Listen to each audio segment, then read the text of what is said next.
in that water. I did, about 3 times this But you morning. don't know how deep the puddle's going to go. I know, but sometimes it's so wide, you don't know how to get around it either. So how about this morning, talking about bypassing things and going around things. The Obama administration is bypassing Congress once again, using executive powers to take action. Today at the White House, his Agriculture Secretary will announce the creation of 7 climate hubs across the country to coordinate plans for dealing with shifting climate patterns. You say, what does that mean? Chris Direwalt is a Fox News digital politics editor, the editor, I should say, and the host of Power Play on FoxNews.com. Chris, good morning to you. Good morning. So I read through this morning, and I'm not sure I know what they're going to do. Well, then they have achieved exactly their goal. They have gotten exactly what they wanted out of this. And by the way, we must always note the irony that the best way to get a winter storm to come, apparently, is to hold a global warming event. Exactly right. If you want snow, just schedule a global warming event. Snowing through the whole thing.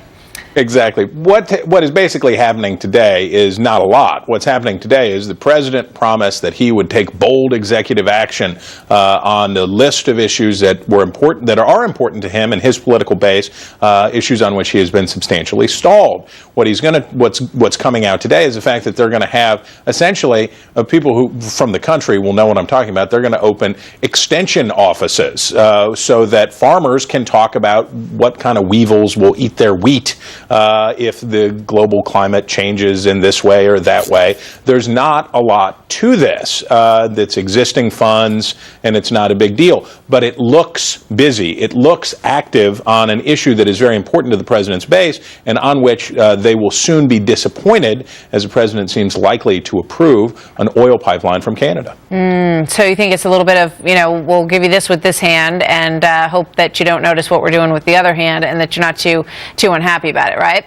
It's right. Look, a puppy, and it's talking about an issue that's very important to his base. Now, he can't talk about. He's given his base an enormous gift, which is they are promulgating regulations at the EPA that basically would shut down the coal industry for domestic use in the United States, make electricity much more expensive, all on the grounds of dealing with global warming.